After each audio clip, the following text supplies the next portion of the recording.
Hi, this is Shravani from SVC Bangalore.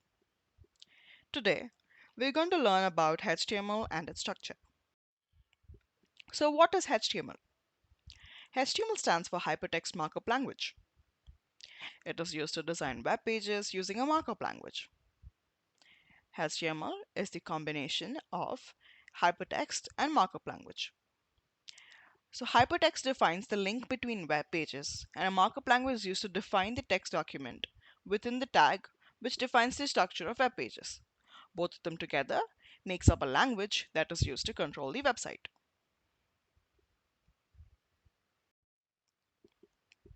HTML.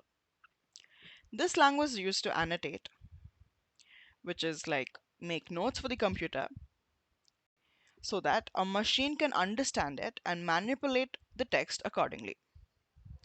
Most markup languages, example HTML here, are human readable. The language uses tags to define what manipulation has to be done on the text, and accordingly, the language is read and then used to control the web page. Let's look at some quick HTML notes. HTML stands for Hypertext Markup Language. It is a standard markup language for creating web pages. It describes the structure of a web page. It consists of a series of elements. HTML elements tell the browser how to display the content and where. HTML elements label pieces of content such as this is a heading, this is a paragraph, this is a link, this is a frame, etc.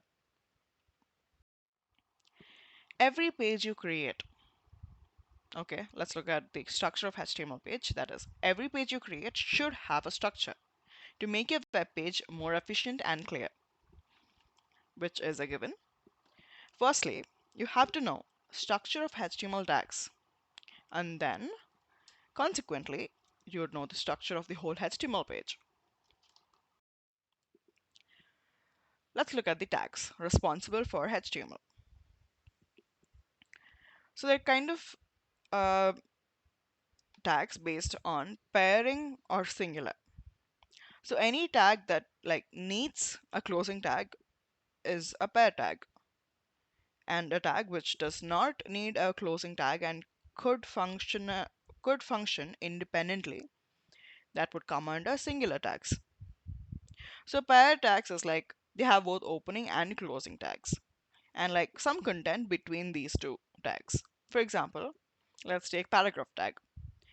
You have a paragraph p and some text and a slash p that is indicating the closing tag. So this is a basic example of a paired tag. As the name suggests, it comes in pairs. And singular tags, these tags don't need to be closed by closing tags. They are independent. For example, a break tag or BR, you don't really need another tag that has to follow the opening tag. Yes. So the head contains the head tag. So the closing head tag, because the head is like a paired tag, we have a closing head tag. This provides like the general information, that is the metadata about the document, including its title and links to its like scripts, style sheets, etc. Then comes the body tag. Body tag represents the content of the HTML document. There can only be one body element in document, hence there can also be only one body tag, that is including the closing and the opening tag in the HTML document. So this is where all the content goes in. Everything that you see on the HTML page or your web page is inside the body tag. And the title that you see like on the top of your window or the tab, all of that comes under the head tag. So this is how a basic HTML file is structured. And we'd have like many different tags inside both the body and head tags, depending on the purpose of your web page and your HTML document. Let's look at an example code of a HTML file. First, we have a doc type HTML. That is that is like your default or like a mandatory tag that you need to have in all of your HTML documents.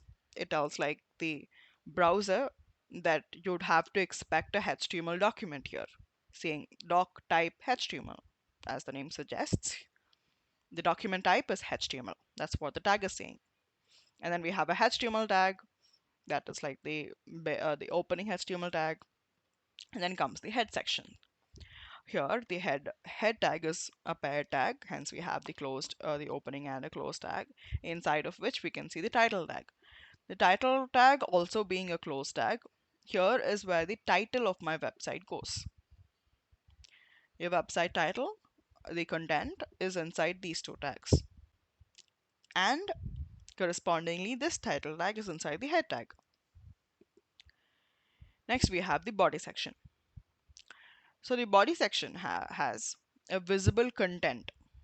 Okay, that is everything visible inside your web page is inside the body tag. Then comes your closing body tag. That is like inside the content, you can like make different paragraphs. Here, as it says P, there's a paragraph tag. This just tells the uh, website you need to start a new paragraph. And there are also other tags such as like you can like create frames inside the body tag.